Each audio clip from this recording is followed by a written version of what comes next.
Dear students, आज हम explanation of deviation from ideal behaviour on the basis of van der Waals equation के बारे में पढ़ेंगे। यानी कि वॉन डेर वाल्स समीकरण के आधार पर हम आदर्श व्यवहार विचलन का किस प्रकार से स्पष्टीकरण दे सकते हैं। सबसे पहले हमने ये देखा था कि एक मोल ऑफ गैस के लिए वॉन डेर वाल्स समीकरण किस प्रकार दिया जाता है। So P plus A by V square multiply by V minus B is equal to RT। जो लेफ्ट हैंड साइड के अंदर ये दोनों फैक्टर हैं, इन दोनों को अगर हम मल्टीप्लाई करते हैं तो P into V minus P into B plus A by V square into V A by V हो जाएगा, और इसी प्रकार A B by V square is equal to R T. Ideal gas equation के अंदर हमने देखा था कि PV is equal to NRT, और एक मोल गैस के लिए होता है PV is equal to RT. क्योंकि हमने रियल गैस का पीवी लिया है, इसलिए आइडियल गैस के लिए हम पी प्राइम वी प्राइम यहाँ पर नोटेशन रखते हैं। So R T is equal to P prime V prime. अब हम इसी इक्वेशन को, जो इक्वेशन नंबर 3 है, उसको सेम उसी फॉर्म में लिखते हैं, लेकिन आरटी की जगह अब हम यहाँ पर आइडियल गैस इक्वेशन के जो दाब है और वॉल्यूम है उन दोनों को रखते हैं पी प्राइम वी प्राइम को। इसी प्रकार इसी इक्वेशन को हमने रीअरेंज कर दिया। So PV is equal to P prime V prime, और ये सारे जो फैक्टर्स हैं ये हम राइट हैंड साइड के अंदर लेकर आ गए। यहाँ पर A B by V square जो है ये बहुत ही इसकी वैल्यू कम आती है। वैल्यू कम आने की वजह से इसको हमने नगण्य मान लिया है, तो इसलिए हमने ये दो फैक्टर्स जो पी वी और ए बाई वी है इसको हम राइट हैंड साइड के अंदर लेकर आया है। अब इसी इक्वेशन के आधार पर हम अलग अलग कंडीशंस में, यानी कि कम दाब पर, मॉडरेट दाब पर, जो भी वहां पर डेविएशंस हमने देखे थे, z की वैल्यू 1 से जो भिन्न आई थी उसका हम यहाँ पर एक्सप्लेनेशन देंगे। सबसे पहले हम देखते हैं एट वेरी लो प्रेशर, यानी कि अत्यंत कम दाब के ऊपर। अत्यंत कम दाब के ऊपर आयतन, गैस का आयतन जो है वो बहुत अधिक होगा। जब गैस का आयतन बहुत अधिक होगा तो उस स्थिति के अंदर जो B यानी कि एक्सक्लूडेड वॉल्यूम है उसकी वैल्यू भी कम हो जाएगी। इस प्रकार A बाय V और PV जो है इनको हम नेग्लिजिबल मान सकते हैं, क्योंकि P का मान बहुत कम है। P का मान जब बहुत कम होगा तो V का मान अधिक हो जाएगा, V का मान अधिक हो जाएगा तो A बाय V जो है वो उसकी वैल्यू बहुत ही कम हो जाएगी, या हम इसको नगण्य मान सकते हैं, नेग्लिजिबल मान सकते हैं। तो इस प्रकार जो हमने अभी इक्वेशन देखी थी जिसके अंदर हमने ये कहा था कि PV is equal to P prime V prime plus PV minus AB minus A by V, तो यहाँ पर हमने पीवी को भी नगण्य मान लिया, ए बाई वी को भी नगण्य मान लिया। तो अब हमारे पास इक्वेशन क्या बचेगी, PV is equal to P prime V prime, यानी कि जो गैस का बिहेवियर होगा वो बिल्कुल आइडियल गैस जैसा होगा, क्योंकि पी वी यहाँ पर रियल गैस के लिए दाब और आयतन है, और पी प्राइम वी प्राइम यहाँ पर आइडियल गैस के लिए दाब और आयतन है। जब ये दोनों ही इक्वेट हो गए, इसका तात्पर्य ये हुआ कि बहुत ही कम दाब पर या अत्यंत कम दाब के ऊपर जो गैसों का व्यवहार होगा वो आइडियल गैस के जैसे होगा, या हम ये कह सकते हैं कि gas will behave ideally now. Second condition हम लगाते हैं at low pressure. At low pressure पर या अत्यंत कम दाब पर जैसे हमने देखा पहले V का मान जो है वो बहुत बढ़ गया, तो जो कम दाब है उसके ऊपर भी जो आयतन है उसका मान तो अधिक होगा। तो इसका मतलब क्या हुआ कि जो B है, जो A बाई वी है उसकी अपेक्षा अब हम PB को नगण्य मान लेंगे, क्योंकि उसका रीजन ये हो गया कि कम दाब पर P की वैल्यू कम आ रही है। जब P की वैल्यू कम आएगी आयतन तो डेफिनेटली थोड़ा अधिक होगा ही, लेकिन इतना अधिक भी नहीं होगा कि इसको हमने A बाई वी को हम नगण्य मान लें। तो इस केस के अंदर सिर्फ A के फैक्टर PB को ही हम नगण्य मानते हैं, और जो इक्वेशन अब बची हुई रह जाएगी हमारे पास PV is equal to P prime V prime minus A by V। तो इस प्रकार हम देख सकते हैं कि कम दाब के ऊपर जो आइडियल गैस का P प्राइम V प्राइम है उसके कंपैरेटिवली A बाय V अब कम आएगा। तो हम ये कह सकते हैं कि जो वैल्यू है वो 1 से कम आएगी। जैसा कि हमने ग्राफ के अंदर देखा था कि बहुत जो कम दाब होता है वहां पर तो गैस आइडियली बिहेव कर रही थी, उसके बाद में जब हमने कम दाब लिया तो उसके अंदर थोड़ा सा नीचे की तरफ, निम्निष्ट की तरफ वो जा रहा था ग्राफ। इसका तात्पर्य ये हुआ कि अब वैल्यू इसकी 1 से या Z से कम हो जाएगी, कंप्रेसिबिलिटी फैक्टर से कम होगी। तो आइडियल गैस के लिए जो भी मान हमने जो एक डॉटेड लाइन स्ट्रेट लाइन के द्वारा दर्शाया था उससे अब ये कम, कितना कम होगा, A बाय V फैक्टर से कम हो जाएगा।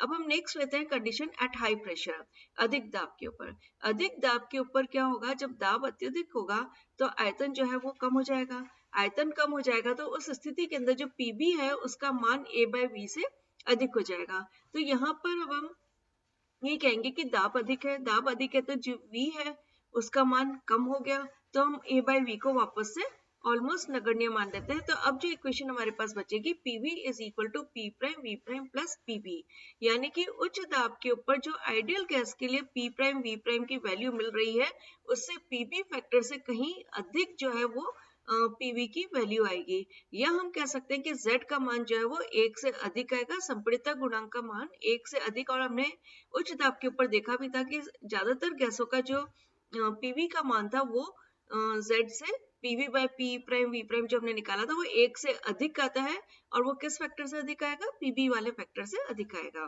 उसके बाद हम देखते हैं लो टेम्परेचर पे, यानी कि कम ताप पर। कम ताप पर आयतन कम होगा, जब आयतन कम होगा तो जो A बाय V है वो पद अब अधिक हो जाएगा, और जब A बाय V पद अधिक हो जाएगा तो हम ये कह सकते हैं कि एक विशिष्ट दाब के ऊपर A बाय V माइनस जो PV है उसका मान जो है वो धनात्मक आ जाएगा। जब ये मान धनात्मक आएगा तो PV का मान P प्राइम V प्राइम से कम आएगा, और कितना फैक्टर से कम आएगा? A by V minus PV factor से ये कम आ जाएगा। तो इस प्रकार लो टेम्परेचर पर जो रियल गैस है उसमें PV का मान जो है P प्राइम V प्राइम से कम आता है। अब हम हाई टेम्परेचर की ओर देखते हैं कि अगर हमने अधिक ताप ले लिया तो इस स्थिति के अंदर अगर हम साधारण ताप लेते हैं, जैसे फॉर एग्जांपल 50 एटमॉस्फेयर से अगर हम कम लेते हैं तो उस पर V का मान जो है वो अधिक हो जाता है। इस प्रकार V का मान अधिक होने पर A बाय V और B दोनों ही नगण्य हो जाएंगे। तो उस स्थिति के अंदर भी जो गैस है वो ऑलमोस्ट आइडियली बिहेव करेगी। So PV is equal to P prime V prime is equal to RT। अब हम एक्सेप्शनल बिहेवियर ऑफ हाइड्रोजन और हीलियम के लिए देखते हैं। जैसा कि हमने ग्राफ के अंदर देखा था कि हाइड्रोजन और हीलियम जो गैस है इनके अंदर जो ग्राफ आ रहा था उसमें कहीं भी हमें मिनिमम की वैल्यू नहीं मिली थी। जैसे जैसे हम दाब को बढ़ाते जाते हैं वैसे वैसे P प्राइम V प्राइम जो है, या हम ये कह सकते हैं कि ग्राफ जो है वो ग्राफ में Z की वैल्यू जो है हमेशा 1 से अधिक आई थी। तो ये एक्सेप्शनल बिहेवियर या अपवादात्मक जो आचरण है ये हमें क्यों दिखाई दिया? इसका रीजन हम ये कह सकते हैं कि किसी भी ताप के ऊपर हाइड्रोजन और हीलियम जिनका अणुभार बहुत कम है उसमें PV का मान आदर्श गैस के P प्राइम V प्राइम से अधिक प्राप्त होता है। इसका रीजन क्या होगा कि हाइड्रोजन गैस जो है उसकी सहती बहुत कम होती है, उसका द्रव्यमान बहुत कम होता है। तो अब इस स्थिति के अंदर जब द्रव्यमान कम होगा तो इनके अंदर जो परस्पर आकर्षण बल है वो भी बहुत कम होगा। तो उस स्थिति के अंदर हम A बाय V जो पद है उसको हम निकाल देते हैं। तो अब बचा हुआ क्या रह गया हमारे पास? PV minus PB is equal to P prime V prime, और PV is equal to P prime V prime plus PB। तो इस प्रकार हम देख सकते हैं कि किसी भी ताप के ऊपर अगर हाइड्रोजन गैस का जो PV का मान है वो आदर्श गैस के P प्राइम V प्राइम के मान से हमेशा अधिक ही होगा। इसी प्रकार हम हीलियम का भी दे सकते हैं। हीलियम का भी अणुभार कम होता है, सहती कम होती है, इसलिए वहां पर भी जो रियल गैस का या हीलियम गैस का जो PV का मान है वो हमेशा आदर्श गैस से PV फैक्टर के द्वारा अधिक होगा। अब हम देखते हैं वॉन डेर वाल्स इक्वेशन और बॉयल टेम्परेचर, यानी कि वॉन डेर वाल्स समीकरण और बॉयल का ताप। वॉन डेर वाल्स गैस अगर हम किसी भी, या हम ये कह सकते हैं कि वॉन डेर वाल्स समीकरण को जो भी पालन करने वाली गैस है उसके बॉयल के ताप की गणना जो है हम वो A और B से किस प्रकार कर सकते हैं।